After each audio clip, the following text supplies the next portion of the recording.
Cereal Talks. Ben, it's where we talk. I know and that we you're confused because you don't have any cereal. Uh-huh. And I would be sorry, but I'm not, because I brought you something I know you're going to love. I'm ready. It is meatloaf. Wow. Thank you. Meatloaf. You know, because I love you and you're delicious all around, I also brought you something. What did you bring me? Fried chicken. Fried chicken. Oh, well, I also brought you something to drink, and it is Starbucks coffee. Thank you. I also have a beverage of refreshment What for do you. you have? What is Red it? Kool-Aid. Oh! Okay, I don't drink Kool-Aid at all. I hate meatloaf. But look, Can we all say that? white people like meatloaf. It's just a given. That's a lie. Meatloaf is disgusting. Well, I don't like red Kool-Aid. Okay, why don't you try dipping your fried chicken in and see if it makes it taste better? What's up, y'all? This is Cereal Talks with Ben and Josh. And no, we are not racist. We are actually talking about racism, prejudice, and how to change the world today. And Ben here is going to be talking with me, asking me some questions as a person of color, as a man who has grown up in America, and what my opinions are on what's going on today. And the point of Cereal Talks is to give you a different perspective than what you're already hearing about culture. It is to give you a biblical perspective on what you're seeing happen in culture today.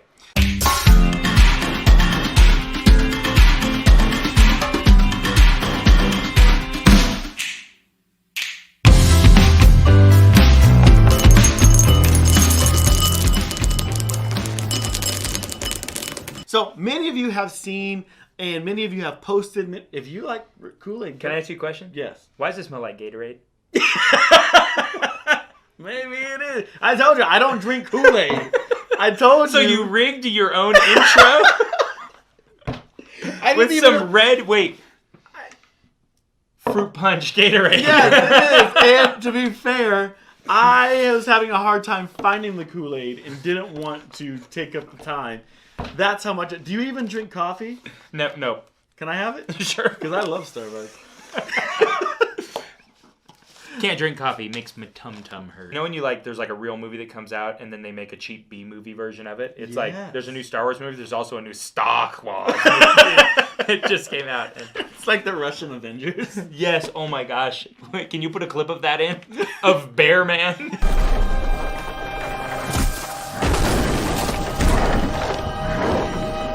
Many of you have made it clear. Many of you have hashtagged. Many of you have done all the things that have been asked of you to state that Black Lives Matter and all those kind of things, and you're stating your solidarity about the movement. While some of you may have the opinion of all lives matter, and may have stated that. And so today, at the end of the show, we're going to be talking about which one is it. Is it Black Lives Matter? Is it all lives matter? What does the Bible say? Let's jump into this thing. What are your thoughts on the riots and protests taking place across America? Protesting, I think you would agree, is American. Yes. It's an American right. I do believe that it does bring awareness to issues people would not normally think about. Mm-hmm. And I do think that has happened now, that the protesting has brought awareness to certain issues of race and prejudice and things like that were kind of just swept under the rug for a while, but now they're kind of being brought back out. And it's not that I think that we were like back in the days of Jim Crow and stuff like that. I just think that there's always room for progress, and it's given us the ability to progress. Now, the rioting, I feel like there's two things there. One, I feel like it's unhelpful in terms of you're hurting yourself. You're Right. hurting your own community where you're going to live. Now, again, most of the people doing the rioting, or at least starting the riots, are not from those communities. They're not part of the protesters. Mm-hmm. They're there to cause problems. Even where we live, when you watch the live stream of people that were rioting and throwing stuff. It's like, who are these guys? They're not even, they don't have signs. They're not yelling anything about like Black Lives Matter. They're not doing anything to promote the cause. They're just like chucking rocks at cops and running. Like, what are you doing? Martin Luther King said something along the lines of, riots are the voice of the unheard. Okay? Meaning that when people feel like what they're trying to say isn't getting out, then they protest and they end up rioting because they feel like nothing is happening and they're angry. That being said, I do feel like one thing we don't think about enough is the trauma that has happened to the Black community over a long period of time. Okay? So if we start like, you know, when slaves first arrived in America, all the way through, when you think about the fact that we are where we are now, it's pretty incredible. Because the civil rights movement was the 50s, 60s, 70s. That wasn't that long ago.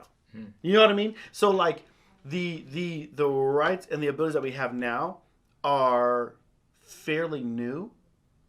What do you think about that? Even in the 80s, a lot of racial stuff was still happening. Even in the 90s, a lot of racial stuff was still happening.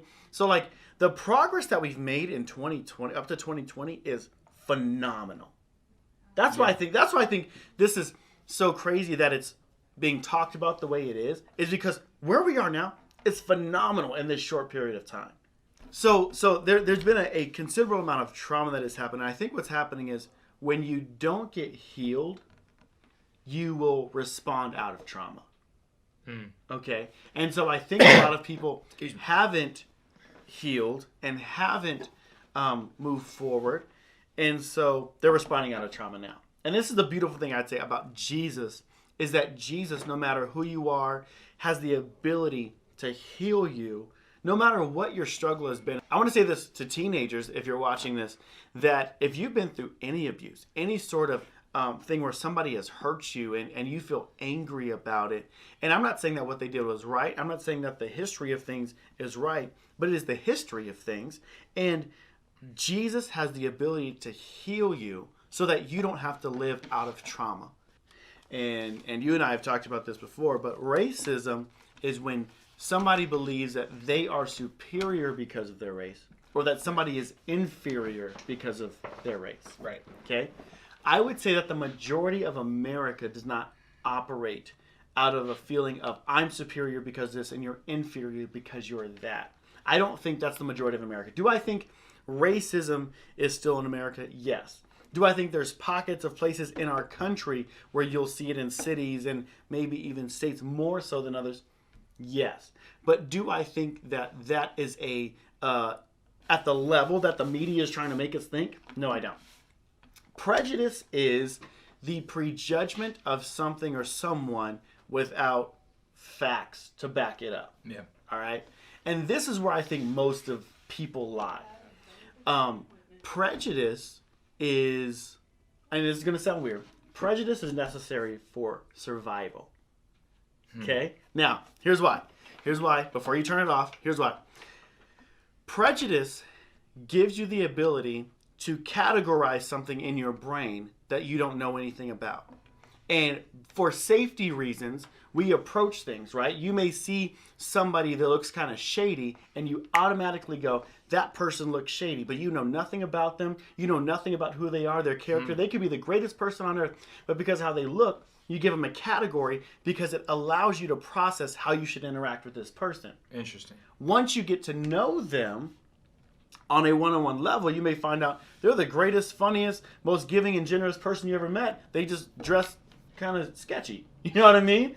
And so I believe that most of us have a perspective about other people, even other races, that we've picked up through the lens of, ready for it? The media. The media. The same people that are pushing this whole narrative, the same people that are making this whole thing what it is, and the same people that are going on there and saying, you know, it's our fault, we're sorry. Those same people are the ones that are making movies where 7 times out of 10, a black man is seen as ghetto, as intimidating, as a criminal, as... You see what I'm saying? Yeah. 7 times out of 10, that's what a black man is. And so the idea, because I heard this one pastor say, he said, there is a narrative in America that black men are dangerous. Not black, gang members, not black, rappers, not black this, not black that. Black men are dangerous. But that narrative is pushed by the media in the movies that you watch. Go and watch movies with black. Very rarely are they businessmen. Very rarely do they know how to speak proper English. Very rarely do. Most of the time, now it's better now for black men. For black women, I would say 9 times out of 10. Now these numbers I'm just kind of pulling out of thinking about movies that I watched. 9 times out of 10, she's loud, she's got an attitude, and she's kind of aggressive.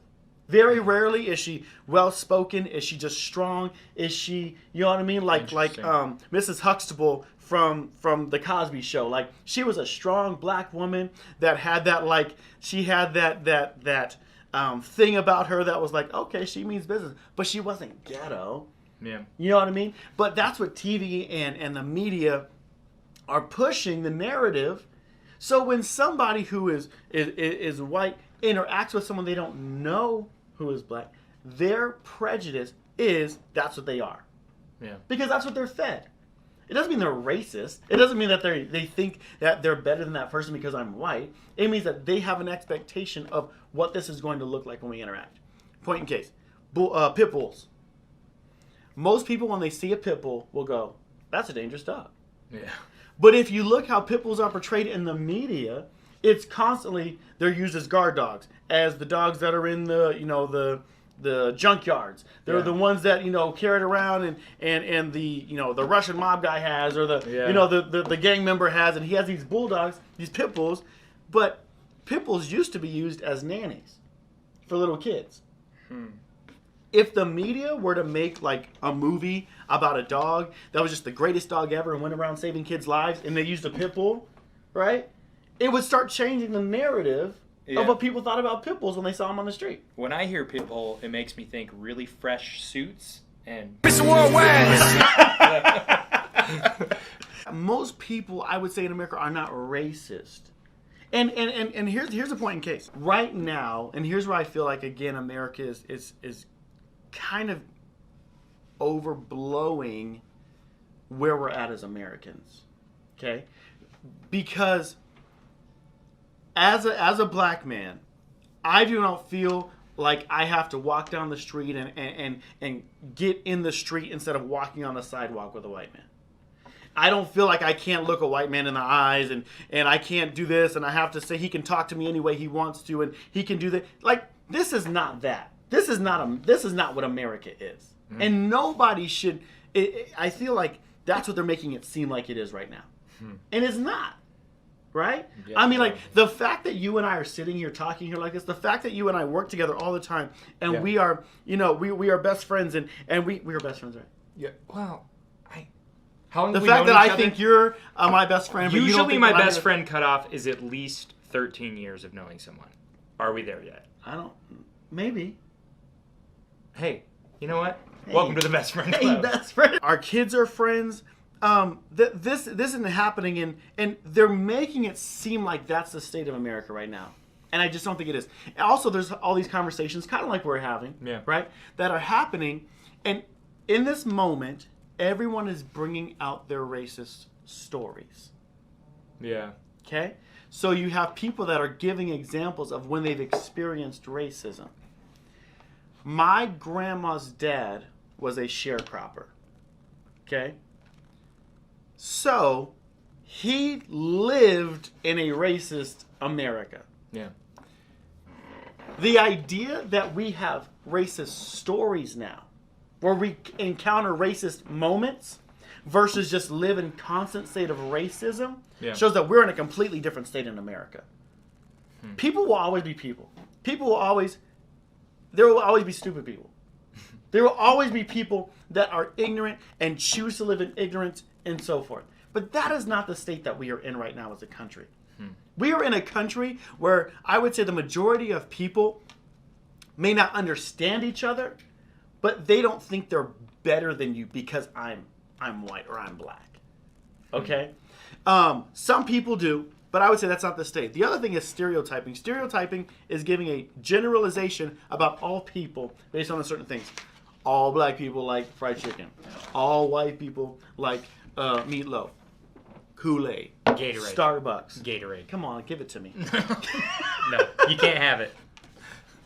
So I don't think that America is racist in itself. But I will not deny that there are people that are racist. But if we don't diagnose it correctly, you will get the impression that America is racist. And you will lose your ability to move forward in a world, especially my young black men and women who are watching. If you think America is racist when it's not, you will lose your ability to move forward in the world because you think it's already against you. And you have more ability to move forward now than we ever have in the history of America.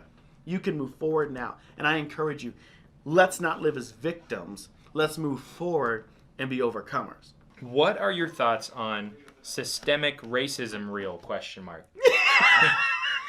Look, man. I'm just reading the question. What are your thoughts on systemic racism, and is it real in America? I think so. You have two thoughts. You have systemic racism is keeping black people down. Then you have this other school of thought that goes, there is no systemic... Stemesic racism. Yeah, exactly. Systemic and stemesic. Yes, so it's the opposite, mestistic. If you or a loved one was diagnosed with mesothelioma...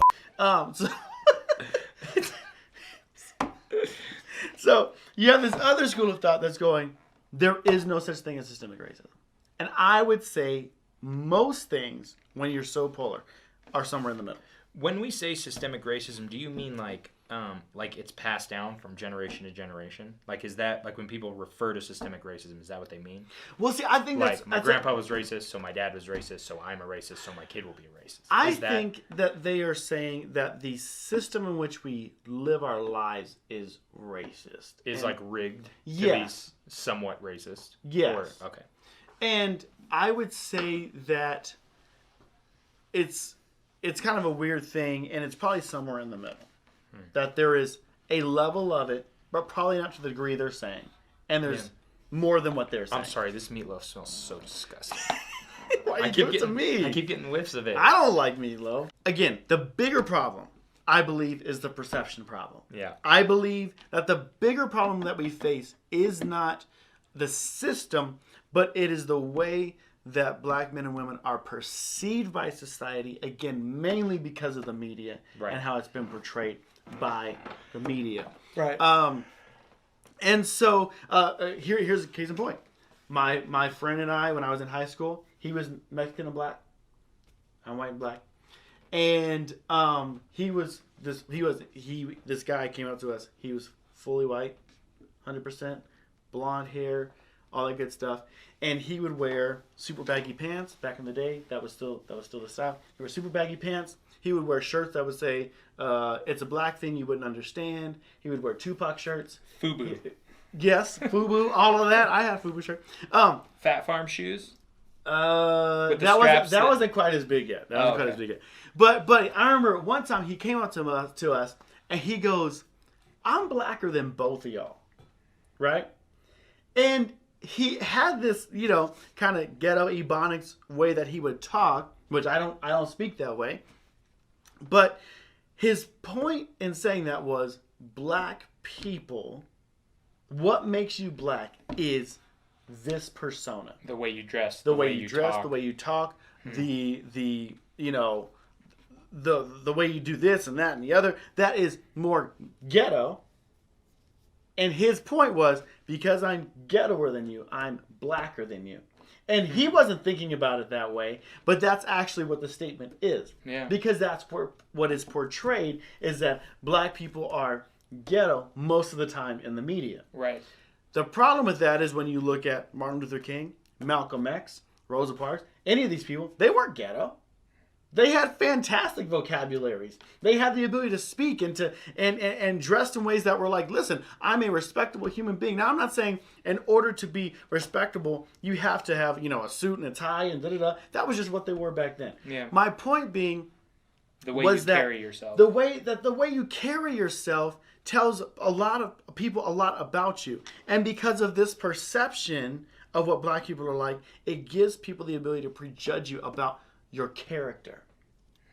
And I think the perception needs to be changed. That they need to start showing black people as respectful, hard workers, smart, builders of society in the media, and stop having them be ignorant and ghetto and attitudes and intimidating, so that people can actually start seeing who really black people are. And guess what? You're going to have bad people, and you're going to have ghetto people in all sorts of society. In every race, you're going to have people that are going to go there. But why is it that black people, those are the ones that everybody looks at and like, that's a representation of that community? Right? Nobody does that with white people. Nobody's like, the representation of white people is this. Asian community don't do that. So the media is not putting Ben Carson out there. The media is not putting, the Surgeon General out there until we had a coronavirus. Yeah. The Surgeon General wasn't out there like, hey guys, look at this fantastic example of Black America. Yeah, because and it's like Ben Carson is the achievements he made in medicine are world renowned. Yeah. And yeah. But that's not who we're putting out there. And so I think worse than systemic racism is the perception problem. And I blame the media. The final question. Is it Black Lives or All Lives Matter? Okay, so this is the one that we said we were going to answer. Is it Black Lives Matter or All Lives Matter? You're going to answer this in one sentence, right? No. It's gonna take more. Okay. Okay, no, I can't. Ready? Do it again. I believe that the statement should be I'm terrible. Black Lives Matter because all lives matter. And I'm sure I'm not the first one to say that, but I think that's the direction that we need to be headed with this. Black Lives Matter because all lives matter. John 3:16 says that for God so loved the world that he gave his only begotten son. He did not differentiate between who he was loving. It was the entire world that God is loving. In Revelations 5:9, it talks about how in heaven that people from every single nation, every race, every ethnicity are going to be in heaven praising God. In Galatians 3:28, it talks about in Christ there's not Jews and Greeks and different races, but in God we are one. Now it's not saying that God doesn't see it. It's saying that we stop looking at ourselves as separate and start looking at ourselves as people that come together and bring who we are together. We have to understand that Black Lives Matter because all lives matter. And here's my point.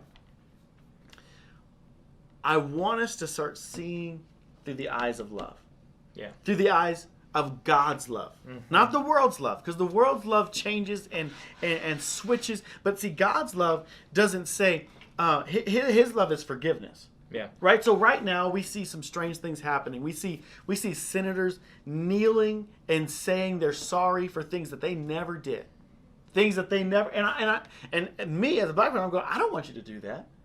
I just want to be friends. I just want to be able to have a conversation. Ben, one of the things I appreciate the most about our relationship is that we dialogue about the differences and questions, and we have conversations, and I believe we both come out better and knowing more about each other because of it. Yeah. And you're willing to ask me questions that you may, and he'll sound like, I don't know if this sounds weird or sounds silly or whatever, but you ask the question because you're getting to know more about me more. Here's the other thing.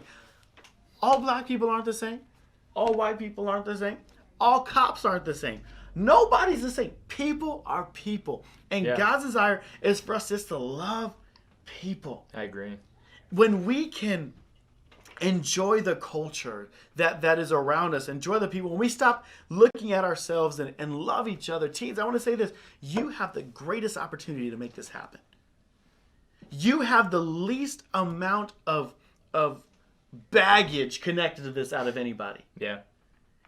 You have the ability right now in your schools to stop making it about black or white or Asian or this and start bringing things together and bring a change in this country through the love of Jesus that we've never seen. Christian young men and women, we need to stop thinking about things versus Republicans and Democrats and Libertarians and this. Stop thinking in political lines.